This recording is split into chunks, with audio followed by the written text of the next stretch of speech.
me presento, mi nombre es Eglimar Cordero y acá presente trataré de explicar un poco las posibles intervenciones de trastornos psicológicos en el desarrollo del comportamiento delictivo.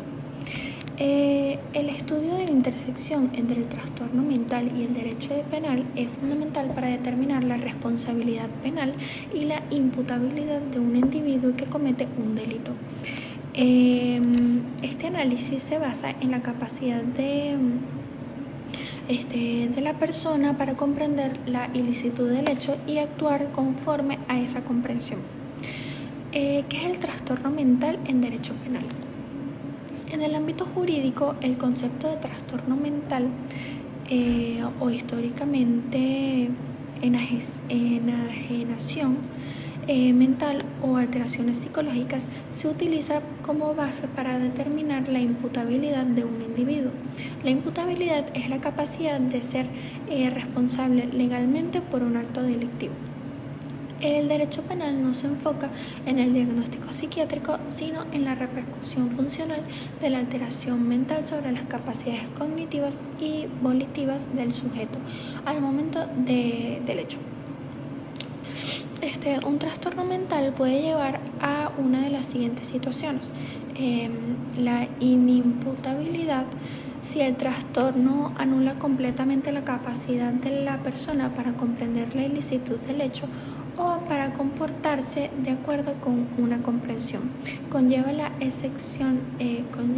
la excepción de responsabilidad penal, imponiéndose generalmente una medida de seguridad que en estos casos es el internamiento psiquiátrico en lugar de una pena de prisión. Y la imputabilidad disminuida, si el trastorno solo limita significativamente pero no anula dichas capacidades, puede resultar una atenuación de la pena. Trastornos psicológicos relacionados con el comportamiento delictivo.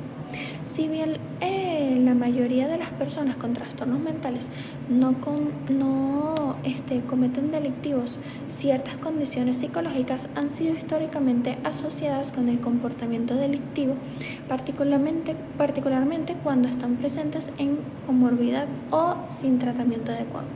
Psicopatías o trastornos antisocial de la personalidad. Es el grupo más fuertemente vinculado. Se caracteriza por un patrón persistente de desprecio y violación de los derechos de los demás, falta de empatía, manipulación y ausencia de remordimiento. Factores que propician la comisión de delitos recurrentes, incluyendo la violencia asociada a la marginación. Tenemos el alcoholismo y la drogodependencia, donde la intoxicación aguda o crónica de sustancias altera el juicio, reduce los frenos inhibitorios y puede reinducir a la violencia en la familia, a la comisión de hurtos por necesidad de consumo o a la agresión sexual por desinhibición. Tenemos la cleptomanía o piromanía.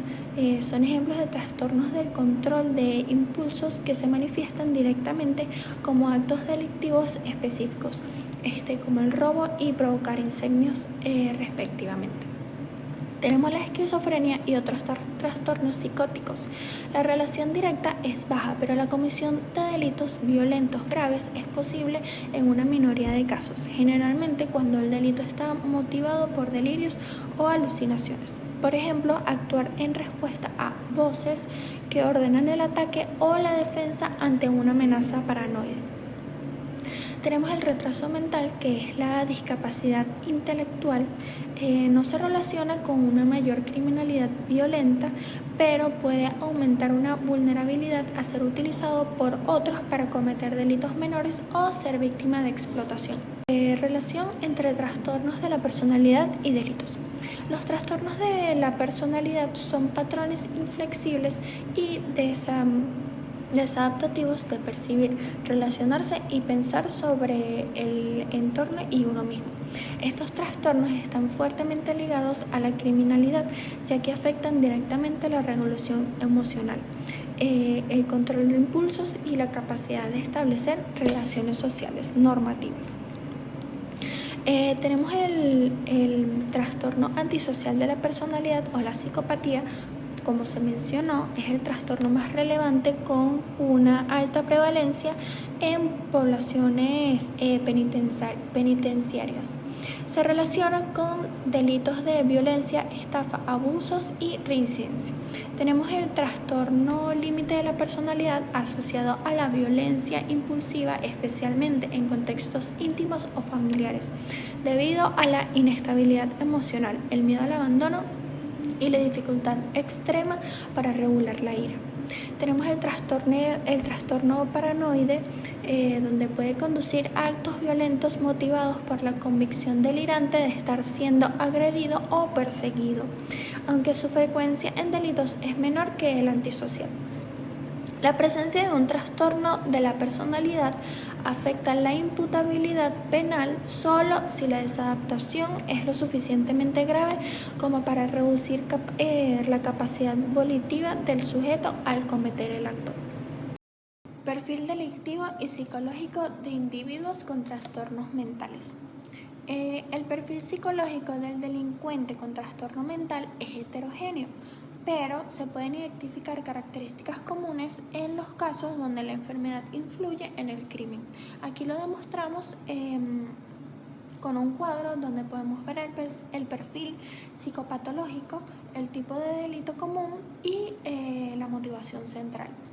El primer trastorno que encontramos es el psicótico grave o esquizofrenia, donde el tipo de delito común son las agresiones, a veces graves, y desorganizadas. La motivación es alucinatoria, donde responde a la alteración de la realidad, por ejemplo, de defenderse ante una amenaza imaginaria. Otro trastorno es el antisocial o psicópata. El tipo de delito es el fraude, robo, violencia predatoria y el abuso sexual. Y la motivación central es instrumental o egocéntrica, donde busca obtener beneficios, placer o ejercer poder sin culpa. Tenemos también el trastorno límite de personalidad y su delito son las autolesiones y la violencia impulsiva contra la pareja o familiar.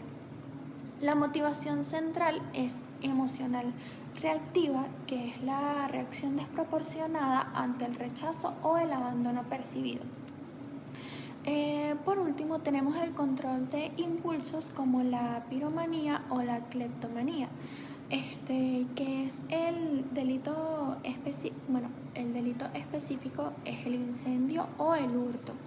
Y su motivación es buscar aliviar la tensión o sentir alivio, donde busca reducir una tensión interna a través del acto seguido de alivio.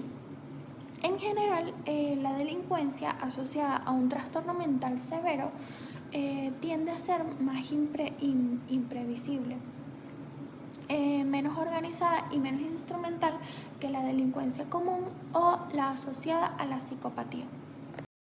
Procedimiento cuando el delito tiene padecimiento mental. Cuando un individuo acusado de un delito presenta un padecimiento mental o psiquiátrico, el procedimiento penal incorpora una fase de evaluación forense, donde está la detención y solicitud de evaluación. El juez, fiscal o defensa sospecha o alega que existe la existencia de una alteración psicológica. Tenemos también la evaluación forense o psicodiagnóstico, donde se ordena una pericia psicológica y o psicólogo forense. El perito debe determinar la naturaleza del trastorno mental y su impacto en la capacidad cognitiva, donde se busca saber lo que se hace y volitiva del acusado al momento de cometer el delito. Tenemos la determinación de imputabilidad basándose en el informe pericial, donde el juez califica el grado de responsabilidad penal. La inimputable no es responsable penalmente, se dicta una sentencia absolutoria, pero se impone una medida de seguridad, por ejemplo, internamiento en un centro psiquiátrico penitenciario, si existe peligrosidad criminal. Y tenemos la imputable con atenuante, se aplica una reducción de la pena por trastorno mental transitorio o alteraciones psicológicas que disminuyeron levemente su capacidad de control. La imputable, la pena se aplica de forma ordinaria si el trastorno no afectó las capacidades esenciales. La ejecución de medidas o penas. Se impone una medida de seguridad. El objetivo principal es el tratamiento psiquiátrico hasta que cese la peligrosidad. Si es condenado con una pena de prisión, el tratamiento psiquiátrico debe brindarse dentro del sistema penitenciario. La intersección entre el trastorno mental y el derecho penal se articula esencialmente a través del concepto de imputabilidad. Este análisis trasciende el mero diagnóstico psiquiátrico, enfocándose en cómo la alteración mental afectó funcionalmente la capacidad del sujeto para comprender la ilicitud del acto y para actuar conforme a dicha comprensión en el momento del delito. El derecho penal establece un sistema gradual. La inimputabilidad total conduce a la exención de la pena y la ampliación de una medida de seguridad, la cual prioriza el tratamiento psiquiátrico y la contención de la peligrosidad. Por otro lado, la imputabilidad disminuida actúa como un atenuante de la responsabilidad penal, resultando en una reducción de la pena impuesta. Ciertos cuadros, como el trastorno antisocial de la personalidad, están intrínsecamente ligados a la criminalidad por su afectación directa en la empatía y el control de impulsos, manifestándose en delitos instrumentales. Otros, como las psicosis graves, pueden motivar delitos más imprevisibles y desorganizados a causa del delirio o alucinaciones. El procedimiento legal requiere una evaluación forense meticulosa para que el juez determine el grado de responsabilidad. En esta última instancia, este enfoque dual busca garantizar la justicia al no imponer una pena a quien carecía de la capacidad de culpabilidad, mientras se asegura la protección de la sociedad mediante la imposición de un tratamiento psiquiátrico adaptado a la peligrosidad del individuo. Gracias.